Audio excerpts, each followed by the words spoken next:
नमस्कार, मी रचना विचारे. विचारा लाईव्ह या कार्यक्रमात तुम्हा सर्वांचं मनापासून स्वागत. आज आहे 30 तारीख आणि मी हा विषय खरं तर खूप खास निवडलेला आहे कारण उद्या 31 मार्च आहे. आता इन्कम टॅक्स रिटर्न भरण्याची तुम्हा सगळ्यांना घाई झालेली असेल, पण हे इन्कम टॅक्स रिटर्न भरताना नेमकी काय काळजी घ्यायची हाच आपला आजचा विचारा लाईव्हचा विषय आहे. आणि त्यासाठी आज आपल्याला मार्गदर्शन करणार आहेत CA प्रतीक म्हात्रे, जे आता आपल्यासोबत स्टुडिओत आहेत. हाय प्रतीक, नमस्कार. खूप खूप मनापासून स्वागत.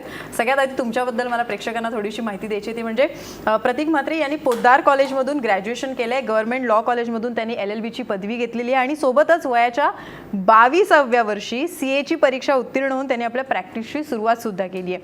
असे CB चार्टर्ड आणि को चार्टर्ड अकाउंटंट्समध्ये सर्वात यंगेस्ट पार्टनर आहेत. ही एक विशेष ओळख तुमची आहे. आणि सगळ्यात महत्त्वाचं म्हणजे कॉर्पोरेट ऑडिट्स आणि कॉर्पोरेट टॅक्स प्लॅनिंग करताना सोबत समाजातल्या वेगवेगळ्या स्तरातील लोकांना करविषयक मार्गदर्शन करण्याची त्यांना स्वतःला आवड आहे. करविषयक माहिती ही मराठीतून लोकांना मिळावी यासाठी सुद्धा ते विशेष प्रयत्नशील असतात. आणि आज म्हणूनच इन्कम टॅक्स रिटर्न भरताना नेमकी काय काळजी घ्यावी याबद्दल आपण प्रतीक म्हात्रे सरांकडून महत्त्वपूर्ण असं मार्गदर्शन घेणार आहोत. विविध विषयांच्या अनुषंगाने माहिती आपल्याला करून घ्यायची आहे, पण त्यासाठी फोन आले पाहिजेत. तुमच्या समस्या, तुमचे प्रश्न आम्हाला कळले पाहिजेत. मी तर माझे प्रश्न विचारणारच आहे, पण तुमचे प्रश्न, तुमच्या समस्या आमच्यापर्यंत पोहोचवण्यासाठी पटकन आमचा फोन नंबर लिहून घ्या. आमचा नंबर आहे 02261112400. आपण थेट आता चर्चेला सुरुवात करूया. प्रतीक, इन्कम टॅक्स आणि इन्कम टॅक्स रिटर्न खूप कन्फ्युजन होतं माझं, प्रेक्षकांचं सुद्धा होतं. सुना पहिले या दोन्हीमधला आम्हाला फरक सांग. इन्कम टॅक्स म्हणजे तुमच्या उत्पन्नावर जो तुम्ही कर देशाला देता तो इन्कम टॅक्स, आणि जो काही कर तुम्ही देशाला दिलाय तो कर कसा कसा दिलाय त्याची माहिती तुम्ही कळवता, त्याला इन्कम टॅक्स रिटर्न असं म्हणतात. तर आपल्या या देशात सुमारे 4.5 कोटी लोक हे संघटित क्षेत्रात कामावर आहेत, परंतु रिटर्न भरणाऱ्यांची संख्या ही केवळ 1,72,00,000 एवढीच आहे. आणि त्यातील 99 लाख लोक हे तर 2.5 लाखापेक्षा कमी उत्पन्न दाखवतात. बरोबर, म्हणजे 10 लाखापेक्षा जास्त उत्पन्न असणारे हार्डली 24 लाख आहेत. परंतु त्याचवेळी या देशातून 2 कोटी लोक परदेश दौरा करतात आणि जवळजवळ 1 कोटीपेक्षा जास्त 4 व्हीलर्स विकल्या जातात. तर असा विरोधाभास दाखवून देऊन आपल्या अर्थमंत्र्यांनी आता आम्ही कडक कायदे करतोय, त्यामुळे इन्कम टॅक्स भरणाऱ्यांनो आणि इन्कम टॅक्स रिटर्न दाखल करणाऱ्यांनो थोडे सावध व्हा अशी चेतावणीच या बजेटमधून दिली आहे. निश्चितपणे. आता आपण जेव्हा म्हणतो की इन्कम टॅक्स भरायचा आहे किंवा रिटर्न करायचा आहे, रिटर्न फाईल करायची आहे, कोण नक्की हे सगळं करू शकतं? तुम्ही स्वतः. आपल्याला इन्कम टॅक्सने अतिशय सोपी अशी वेबसाईट तयार केलेली आहे. ज्याप्रमाणे आपण फेसबुक किंवा ट्विटरवर लॉग इन करतो त्याचप्रमाणे तुमच्या पॅनला बेस ठेवून तुम्ही लॉग इन करू शकता. तुम्ही लॉग इन केल्यानंतर बऱ्याच डिटेल्स ज्या तुम्हाला देखील माहिती नसतील तुमच्याबद्दल त्या तिथे दिसून येतात आणि त्याच्या बेसिसवर तुम्ही तुमचं रिटर्न फाईल करू शकता. निश्चितपणे. आता इन्कम टॅक्स रिटर्न म्हटलं किंवा इन्कम टॅक्स रिटर्न फाईल म्हटलं की एक फायनान्शियल इयर आणि एक असेसमेंट इयर, या 2 गोष्टी आम्हाला पाहायला मिळतात. या नेमक्या काय गोष्टी आहेत? फायनान्शियल इयर म्हणजे आर्थिक वर्ष, म्हणजे एप्रिल 2016 ते मार्च 2017 तुमचं जर फायनान्शियल इयर असेल तर असेसमेंट इयर हे एप्रिल 2017 ते मार्च 2018 असतं. म्हणजे FY 16-17साठी AY 17-18 असतो. अच्छा. आणि त्याबरोबर अजून एक कन्फ्युजन होतं लोकांचं की जे आता नुकताच बजेट आलं आहे ते बजेट हे 1 एप्रिल 17 पासून लागू होणार आहे. पण ज्यावेळी तुम्ही तुमचं मार्च 17चं रिटर्न भराल त्यावेळी तुम्हाला मागच्या वर्षीच्या बजेटचा विचार करायचा आहे. त्यामुळे बरेच लोक कन्फ्यूज होतात की आता अर्थमंत्र्यांनी ही सवलत दिली आहे मग ही मी रिटर्नमध्ये घेऊ का, तर ती तुम्ही पुढच्या वर्षी घ्यायची आहे. निश्चितपणे. आता 31 मार्च उद्याच आहे, साधारण कधीपर्यंत लोकांना आपले हे सगळे रिटर्न करता येणार? लोकांना, सर्वसामान्यांना 31 जुलैपर्यंत त्यांचा रिटर्न भरायचा असतो. जर 31 जुलैपर्यंत रिटर्न त्यांनी भरला नाही तर घाबरून जायचं काही कारण नाही. मार्च संपल्यापासून 2 वर्षाच्या आत तुम्ही तुमचं रिटर्न भरू शकता. परंतु यावर्षी अर्थमंत्र्यांनी बजेटमध्ये लेट रिटर्न फायलिंगवर थोडीफार पेनल्टी लावली आहे. अच्छा. आपल्याला जर ई फायलिंग करायचं असेल या रिटर्नचं तर आपल्याला तशी सोय आहे का? आपल्याला ई फायलिंगची खूप चांगली सोय आहे. मॅन्युअल रिटर्न फाईल करण्यापेक्षा जर आपण ई फायलिंग केलं तर त्याचे बरेच फायदे देखील आपल्याला होतात. एक म्हणजे आजकाल आपण डिजिटल इंडियाचा जयघोष करतोय. आपण सगळेजण मोबाईल इझिली वापरू शकतो, ऑनलाईन सर्फ करू शकतो, त्यामुळे त्याच पद्धतीने तुम्ही रिटर्न देखील फाईल करू शकता. That is easy to file. Then त्याच्याने तुम्हाला तुमचा रिफंड देखील खूप लवकर मिळतो. तुम्ही काही मिस्टेक केली तर तुम्ही ऑनलाईन करेक्ट देखील करू शकता. तुम्हाला त्यासाठी डिपार्टमेंटमध्ये जाण्याची गरज नाही आहे, जे तुम्हाला मॅन्युअल फायलिंगमध्ये मिळत नाही. निश्चितपणे. आता जसं ई फायलिंग बद्दल सांगितलं, पण याच्यात जर काही आपल्याला अडचणी आल्या तर मग कोणाचं नेमकं मार्गदर्शन घ्यायचं? तुम्हाला गव्हर्नमेंटने टोल फ्री नंबर देखील दिला आहे. जसं आपलं कस्टमर केअर असतो तसं टोल फ्री नंबर देखील आहे. त्याचबरोबर तुम्ही कर सल्लागारांचं किंवा तुमचे जे चार्टर्ड अकाउंटंट्स असतील त्यांचं मार्गदर्शन या निमित्ताने घेऊ शकता. निश्चितपणे आता अनेक जण असेही असतील जे पहिल्यांदा कदाचित इन्कम टॅक्स रिटर्न करणारे असू शकतात, असा एखादा युवा वर्ग असू शकेल, त्यांच्यासाठी या मॅन्युअल फायलिंग आणि ई फायलिंग बद्दल थोडीशी आपण माहिती देऊया. जर जे कोणी पहिल्यांदा रिटर्न फाईल करत आहेत त्यांना तर पहिले त्यांचा पॅन नंबर गरजेचा आहे. पॅन नंबर नंतर त्यांना वेबसाईटवर जाऊन लॉग इन करायचं आहे. जर तुमचं उत्पन्न 5 लाखापेक्षा जास्त असेल तर तुम्हाला मॅन्युअल फायलिंग करता येत नाही. तुम्हाला कंपल्सरी ई फायलिंग आहे. किंवा तुम्ही 80 वर्षापेक्षा जर मोठे असाल तरच तुम्ही मॅन्युअल फायलिंग करू शकता. तुम्हाला जस्ट लॉग इन करायचं आहे. लॉग इन केल्यानंतर तुम्हाला तुमच्या रिटर्नचा प्रकार निवडायचा आहे.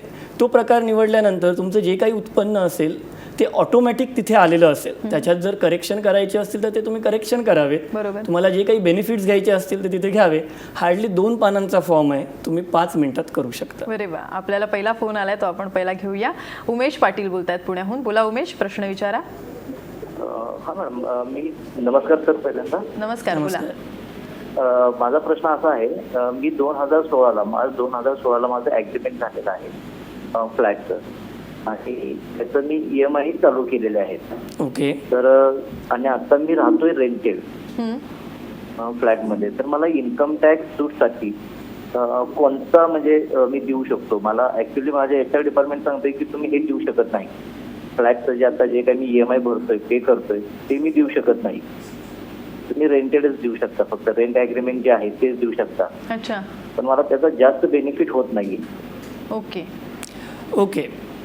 उमेश, तुम्ही तुमचं रेंट ॲग्रीमेंट तर देऊ शकता. त्याचबरोबर तुम्ही ज्या फ्लॅट विकत घेतलं आहे त्याचं जे काही ॲग्रीमेंट केलेलं आहे त्या ॲग्रीमेंटचं देखील तुम्ही जो काही EMI भरताय त्याचं व्याजाचं देखील बेनिफिट तुम्ही घेऊ शकता.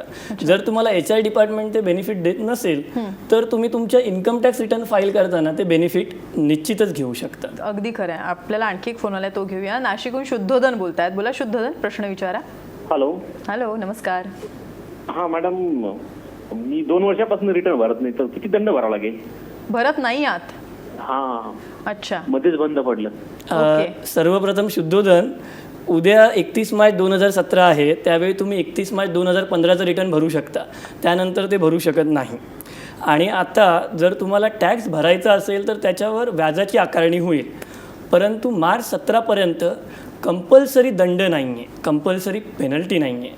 परंतु तुम्ही 1 एप्रिल नंतर जर गेलात तर मात्र नवीन बजेटनुसार तुम्हाला 5,000 ते 10,000 पेनल्टी भरावी लागेल. आता जसं आपण म्हटलं की 2 वर्षाची एक मुदत आपण म्हणूया की 2015 पासूनचं त्यांचं राहिलं असेल 2 वर्षापासूनचं तर ते भरू शकतात. पण अचानक कोणाला असं जागृती झाली किंवा ती परिणिती झाली की आपला गेल्या 3-4 वर्षांचाच आपण भरलेला नाही इन्कम टॅक्स, तर मग काय करायचं? मग अशा वेळी जो ते भरू शकतात तो त्यांनी सर्वप्रथम भरावा. म्हणजे सध्या ते एप्रिल 14 ते मार्च 15चं रिटर्न त्यांनी भरावं, त्याच्या पुढचं रिटर्न भरावं. आणि मग गव्हर्नमेंटकडून जर नोटीस आली की तुम्ही या वर्षीचं रिटर्न भरलं नाही आहे तर त्या नोटीसला रिस्पॉन्स देताना तुम्ही ते रिटर्न भरू शकता. अदरवाईज तुम्ही भरू शकत नाही. ओके. आता जरा मला वाटतं आपण मर्यादा सुद्धा समजून घेतली पाहिजे की साधारण तुमचं पेमेंट आणि या संदर्भात. ओके. मर्यादेमध्ये यावर्षी देखील जास्त चेंज नाही आहे. 2.5 लाखापर्यंतचं उत्पन्न करमुक्त आहे. 2.5 ते 5, मार्च 17साठी 10%, मार्च 18साठी 5%, 5 लाख ते 10 लाख 20% आणि 10 लाखाच्या वर 30%. अशा पद्धतीने कर आकारणी होते. निश्चितपणे. आपल्याला आणखी एक फोन आलाय तो सुद्धा पटकन घेऊया. नाशिकहून दत्तात्रय बोलतात आपल्याशी. बोला दत्तात्रय, प्रश्न विचारा. नमस्कार सर. नमस्कार सर, मला असं तुम्हाला विचारायचं आहे की मी शेअर मार्केटमध्ये आता मला ह्या वर्षी पण लॉस झालाय आणि मागच्या वर्षी पण लॉस झालेला आहे. तर मला कॅरी फॉरवर्ड करण्यासाठी कुठला फॉर्म ई फायलिंग करावं लागेल? याच्या अगोदर मी ई फायलिंग केलेलं नाहीये सर. ओके. तुम्हाला शॉर्ट टर्म लॉस आहे की लॉंग टर्म लॉस आहे? शॉर्ट टर्म आहे, इंट्राडे करतो मी. ओके. तुम्ही इंट्राडे करताय? हो सर. ओके. तर इंट्राडेचं कॅरी फॉरवर्ड ते करू शकतात. त्यासाठी त्यांना फॉर्म 3 किंवा 4 भरावा लागेल. ते डिपेंड्स ऑन त्यांचा लॉस कोणत्या कॅटेगरीचा आहे त्याच्यावर. आणि ते पुढच्या वर्षी जर त्यांना त्या ह्याच्यात प्रॉफिट झाला तर त्याच्या अगेन्स्ट तो त्याचं बेनिफिट घेऊ शकतात. निश्चितपणे. आता असे समाजात अनेक घटक आहेत की जे फक्त कमावतात पण कुठेही त्यांनी हा रिटर्न कधीच भरलेला नसतो. तर खरंच त्यांनी तो भरायला हवा की नाही भरला तरी चालणार आहे? तुम्ही जर बऱ्याच पेपरमध्ये वाचत असाल तर गव्हर्नमेंट 15 मार्चला किंवा 15 डिसेंबरला ॲडव्हर्टाईज करतं की आम्ही बघतोय तुमच्या ट्रान्झॅक्शन्स, आम्ही बघतोय. तुम्ही जी काही ट्रान्झॅक्शन करता ती ट्रान्झॅक्शन विशिष्ट मर्यादेनंतर गव्हर्नमेंटला रिपोर्ट होते. तुमच्या सेव्हिंग अकाउंटच्या डिटेल्स जर 10 लाखाच्या वर डिपॉझिट झालं तर ते गव्हर्नमेंटला कळतं.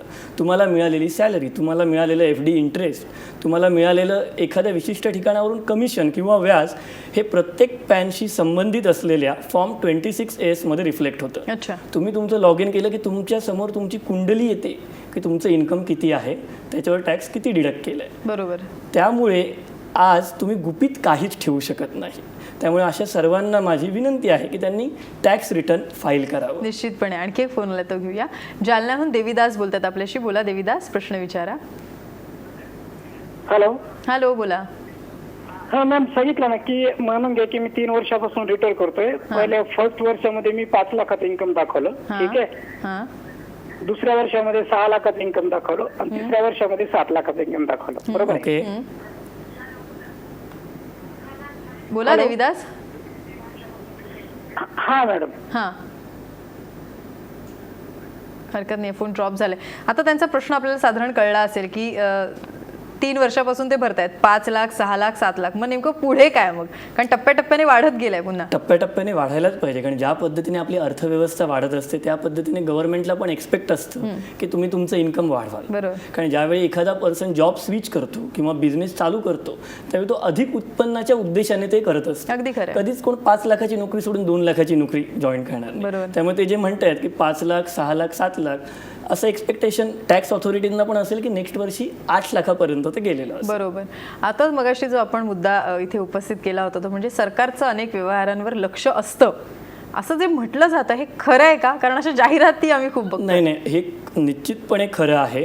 आणि आज डिमॉनिटायझेशन नंतर तुम्ही जे काही पैसे तुमच्या बँक अकाउंटमध्ये टाकले आहेत, कॅश डिपॉझिट केली आहेत, एक विशिष्ट मर्यादेनंतर जर झाली असेल तर तुम्हाला त्यांनी नोटिसेस पाठवल्यात, त्यांचं एक्सप्लेनेशन घेतलेलं आहे त्याच्याबद्दल. तुम्ही जर एखादी प्रॉपर्टी विकत घेतली, स्टॅम्प ड्युटी तुम्ही रजिस्टर्ड केली, भले तुम्ही कुठेही ती दाखवली नाही, तुम्ही कॅशमध्ये पे केलं, पण जर तुम्ही स्टॅम्प ड्युटी भरली असेल तर ते स्टॅम्प ड्युटी रजिस्टर करून इन्कम टॅक्स डिपार्टमेंटला त्याचं रिपोर्टिंग होतं आणि जेणेकरून त्याची नोटीस तुम्हाला येऊ शकते. अच्छा. आता जेव्हा आपण म्हणतोय की इन्कम टॅक्स रिटर्न फाईल आपण करतो आहोत, यासाठी नेमके कोणकोणते डॉक्युमेंट्स लागतात, कोणते डॉक्युमेंट्स गरजेचे आहेत? तसं बघायला गेलं तर जेव्हा आपण ई फायलिंग करतो तेव्हा ई फायलिंगच्या वेळी आपल्याला कोणतंच डॉक्युमेंट सोबत अटॅच करायचं नसतं. तुम्हाला जस्ट लॉग इन करून सबमिट करायचे असतात बेसिक डिटेल्स. परंतु जर तुमचं रिटर्न स्क्रुटिनीमध्ये आलं, स्क्रुटिनी म्हणजे नंतर 2 वर्षांनी चेकिंगला आलं, तर डिपार्टमेंट तुमच्याकडून काही गोष्टी मागू शकतं सपोर्टिंगसाठी. त्यामुळे जेव्हा आपण रिटर्न फाईल करतो त्यावेळी काही बेसिक डॉक्युमेंट्स आपल्याजवळ ठेवावेत. एक म्हणजे मागच्या वर्षीचं रिटर्न, दुसरं तुमचं सॅलरी सर्टिफिकेट, तिसरं बँकमधल्या ज्या मोठ्या डिपॉझिट्स किंवा खर्च असतील त्यांची जुजबी माहिती, त्याच्यानंतर तुमचे सेव्हिंग्स जे काही तुम्ही केले असतील, इन्व्हेस्टमेंट केले असतील त्यांच्या डिटेल्स आणि इंटरेस्ट सर्टिफिकेट. ह्या गोष्टी तुम्ही तुमच्याजवळ सांभाळून 2-3 वर्ष तरी ठेवाव्यात, जेणेकरून नंतर तुमची घाई होणार नाही. अगदी खरं आहे. आणखी एक फोन आला तो घेऊया. पुण्याहून विकास बोलतात आपल्याशी. बोला विकास, प्रश्न विचारा. सर, मला ॲडव्हान्स टॅक्स बद्दल माहिती हवी होती की ॲडव्हान्स टॅक्स भरणं चांगलं की काय? म्हणजे आपण 31 मार्च पर्यंतचा टॅक्स भरतो, तर ॲडव्हान्स टॅक्स ही संकल्पना काय आहे आणि ती कशी उपयुक्त आहे? निश्चितपणे. ओके. ॲडव्हान्स टॅक्स हे गव्हर्नमेंटचं कसं आहे, ज्याप्रमाणे आपल्याला महिन्याच्या महिन्याला सॅलरी मिळते त्याप्रमाणे गव्हर्नमेंटला देखील वाटत असतं की मला 31 मार्चला टॅक्स मिळण्याच्या ऐवजी मला जर प्रत्येक विशिष्ट कालावधीनंतर टॅक्स मिळाला तर बरं पडेल.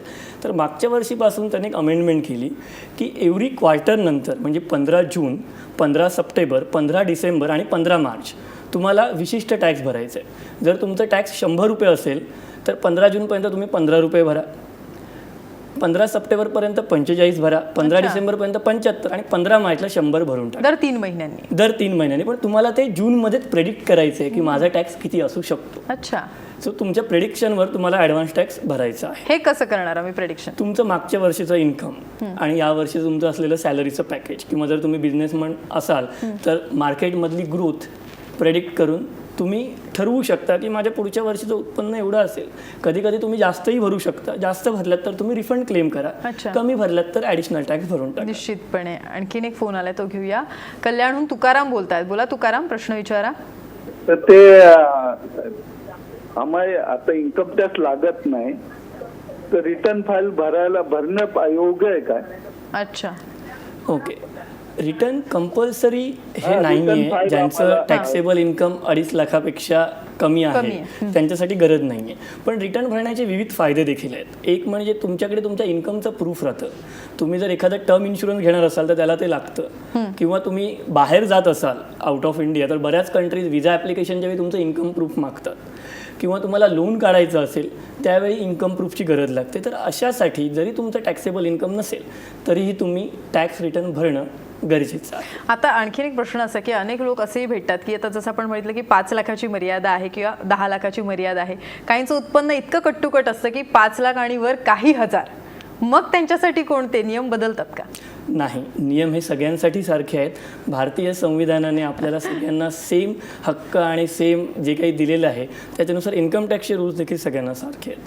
फक्त वेगवेगळ्या प्रोव्हिजन्सचा फायदा, वेगवेगळ्या डिडक्शन्सचा फायदा त्यांनी त्यांच्या कर सल्लागाराकडून अथवा त्यांच्या चार्टर्ड अकाउंटंटकडून घेतला तर ते निश्चितचपणे त्यांची टॅक्स लायबिलिटी म्हणजे जो काही कर त्यांना भरायचा आहे तो कमी आणू शकतात. निश्चितपणे. आणखी फोन आला तो घेऊया.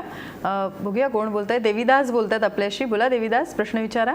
मी पहिल्या वर्षी रिटर्न दाखल करतोय 5 लाखाचं, दुसऱ्या वर्षी रिटर्न दाखल करतोय 6 लाखाचं, तिसऱ्या वर्षी रिटर्न दाखल करतोय मी 7 लाखाचं. त्यामध्ये जर माझी ऍक्सिडेंटली डेथ जर झाली तर असा लॉ आहे का की त्याच्यापासून जर मी मधल्या म्हणजे दुसऱ्या वर्षी जर रिटर्न दाखल केलेलं 6 लाखाचं त्यात जर मी क्लेम जर केला तर मला 10% रक्कम रिटर्न मिळते, असं लॉ आहे ना?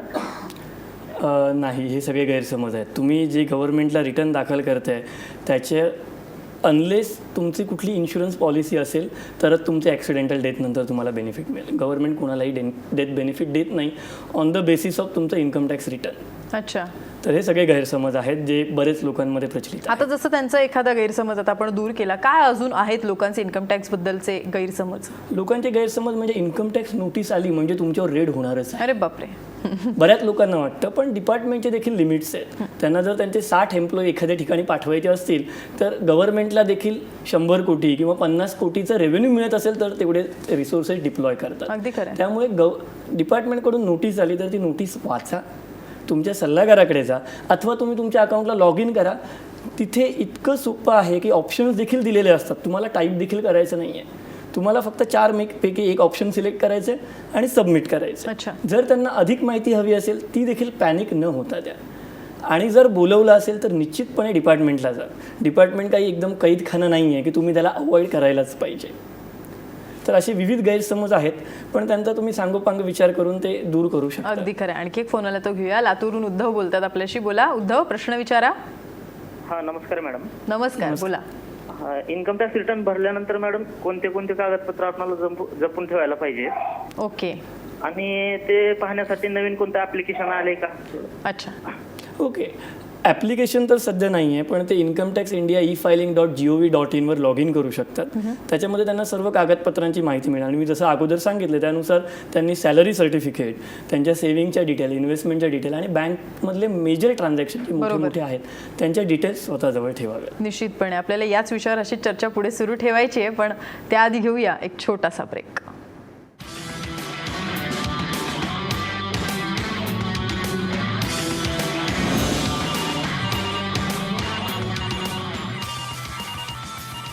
विचारा लाईव्ह कार्यक्रमात तुम्हा सर्वांचं पुन्हा एकदा स्वागत. इन्कम टॅक्स रिटर्न फाईल भरताना नेमकी काय काळजी घ्यावी याबद्दल आपण प्रतीक म्हात्रे सरांकडून माहिती करून घेतोय. सर, आणखीन एक महत्त्वाचा मुद्दा म्हणजे की जो इन्कम टॅक्स रिटर्न आपल्याला भरावा लागतो त्यासाठी कोणता फॉर्म वापरायचा?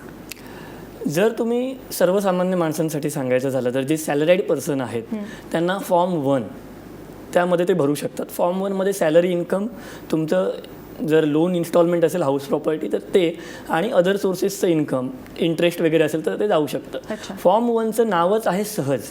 हा अत्यंत सहज सोपा फॉर्म आहे. जर तुमचं काही ॲग्रिकल्चर इन्कम असेल किंवा एक्झेम्प्ट इन्कम 5,000पेक्षा जास्त असेल तर तुम्ही फॉर्म 2 कडे जाता. आणि असं जसं जसं तुमचं वेगवेगळ्या प्रकारचे इन्कम वाढत जातात इन्कम टॅक्सचे फॉर्मचे नंबर बदलत जातात. निश्चितपणे.